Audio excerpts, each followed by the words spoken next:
this is the Urban Domestic Diva, and my husband and I are tag teaming today in the kitchen. We're doing a lot of canning, and first up, we have a lot of tomatoes from our garden. Look how beautiful they are. And yes, we've done tomato sauce, yes, we've done all the typical suspects here, but we're going to try something new today. We're going to do a tomato chutney with apples, pears, and cranberries. So join us in the kitchen. We're going to be doing a lot of canning. How many pounds of tomatoes do we have? 3 pounds. So 3 pounds of tomatoes, and we're just cutting them into wedges. Yeah, just roughly and getting rid of the seeds.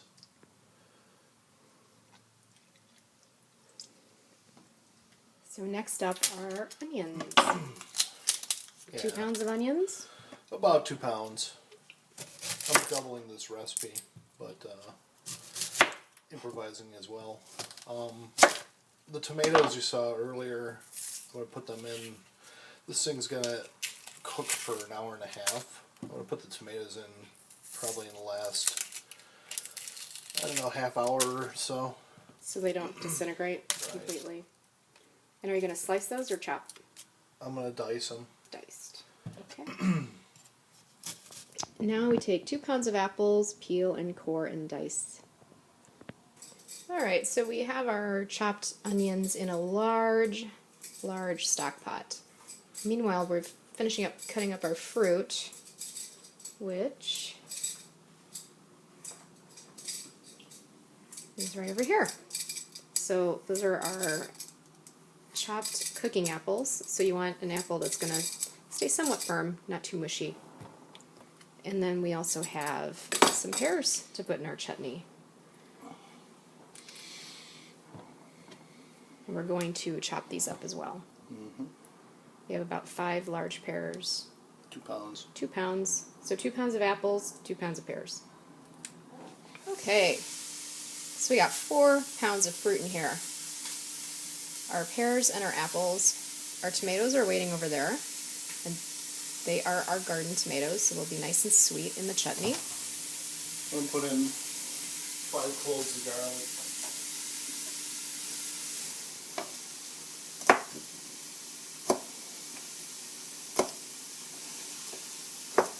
You can hear the onions simmering, making a lot of noise.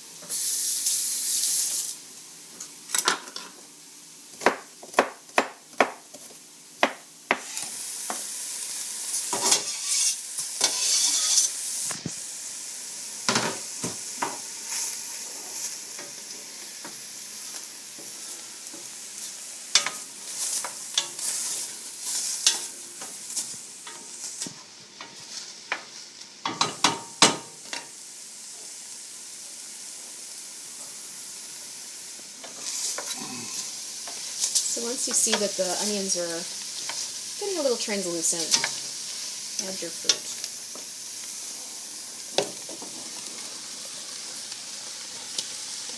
It's a lot of fruit. No more coming.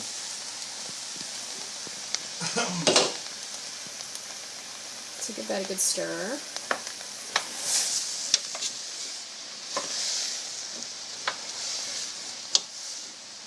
Alright, so we're rinsing about 2 pounds of rhubarb, which is going to give a nice tart flavor to the chutney. I'm going to trim the ends and chop it up. And you're doing this while the pears and the apples and the onions are all cooking up together.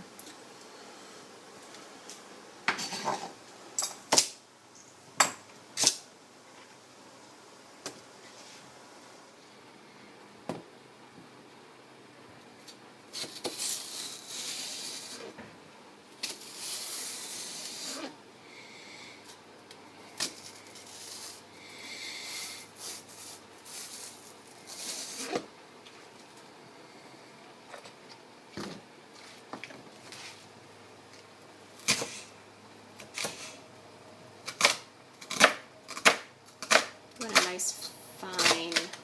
Well, not fine, just Well, that's a pretty small. Pretty small chop. We don't want to mince it. No.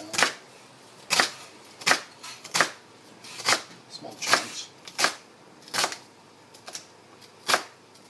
Alright, so our fruit's cooking up, and here's our rhubarb, which, after discussion between husband and wife, we have decided To do 1.5 cups. One and a- Not one and a- cups, pounds. 1.5 pounds of rhubarb. Yeah.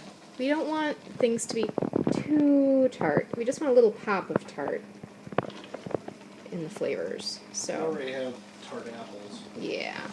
So we're going to err on the side of conservative. If you want things to be a little bit more sour and tart, add a little bit more rhubarb. So we're going to mix this in. And we have tomatoes waiting. Tomatoes go in midway, right? Yeah. Yeah, we don't want the tomatoes to completely disintegrate. Alright, so get this nice and mixed. So we've got our rhubarb mixed into the apples nicely. And we've got it on a medium-high heat. It's going to simmer pretty aggressively for about an hour. And it has already been going for about 20 minutes. So all said and done, that's about an hour 20, hour and a half cooking. We've got tomatoes waiting. We don't want to put them in just yet. And now the next step while this is simmering is we're going to add a little bit of fresh ginger.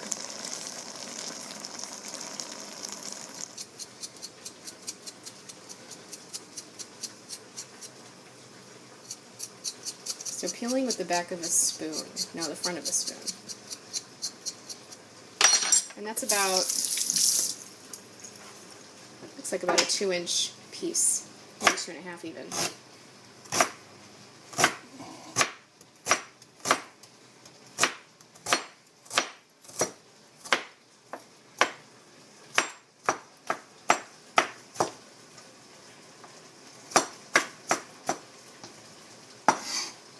We're going to do a rough... Are we mincing or are we chopping? I'm mincing. Alright, so you're going to mince the ginger and put it into the pot. Alright, we just put that ginger in, and you can see stuff's already breaking down and releasing all its good juices. Now lower the heat a little bit so it's more of a gentle simmer. Mix that ginger in.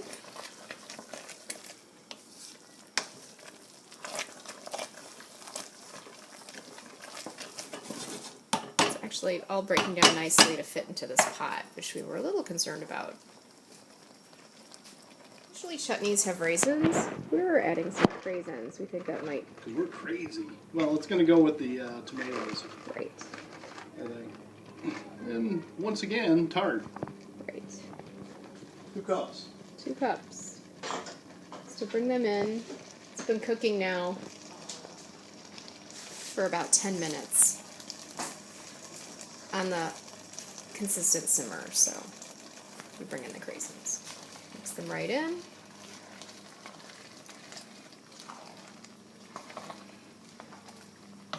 Wow, it looks pretty. Look how pretty that looks.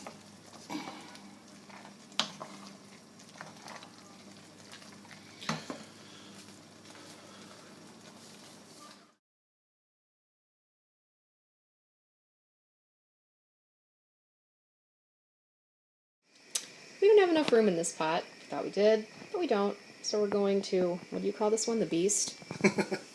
We're going to our larger pot, our All right. stock pot. So we're heating up that pot so that, we can hit the ground running a little bit. So let's transfer everything over and... Actually, I'm going to just sear the tomatoes a little bit to get them started quicker. So... in this that's other first pot. thing. Okay.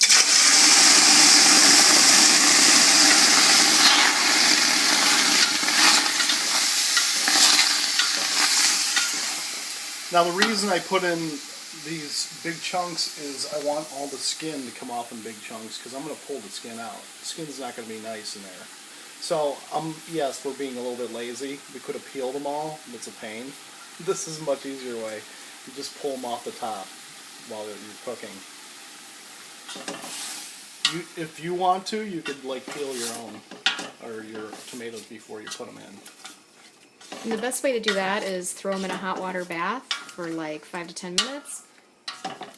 Take them out, shock them in cold water, and then the skin comes off. You just peel it right off. But yes, it is a pain, and you can burn your fingers because... you gotta wait for it to cool. Yeah. Yeah. But it is the more traditional way to do this. Yeah. For sure. So on a high heat, you can see things are starting to happen down there. Skin's getting loose. And my husband just pointed out we want to get some of that water out, so we're going to give it a high boil.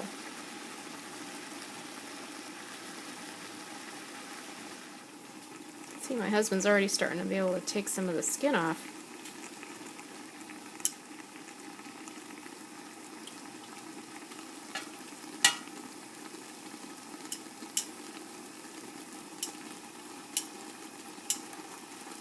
He's just using some metal tongs, getting him right out.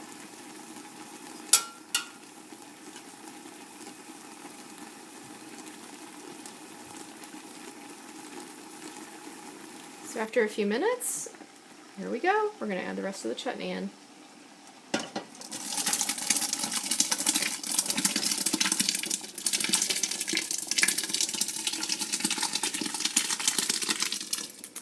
Now, because we made the mistake of the pot size, we're doing it this way.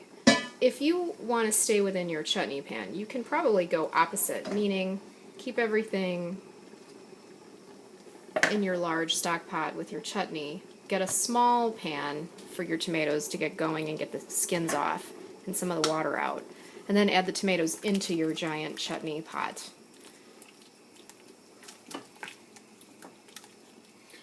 Well, I'm going to continue to pull skin out. Right. It'll just keep coming off. So give it a good stir. Continue to pull skins out as you go with some tongs.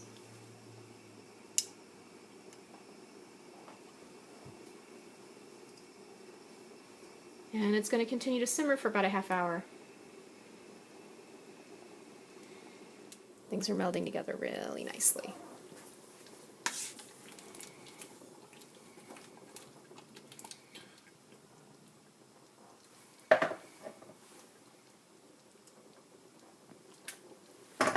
And the skin's going to come up naturally to the top so you can find it as you stir.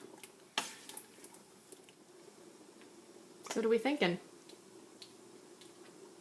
It's good. Very good. Does it need more cranberries, you think? Yeah, a few more. Alright. Sorry for the messy kitchen, but when we're canning, it's a mess. Alright, so we're going to add maybe, what, a half cup more cranberries? Maybe 3/4. Okay.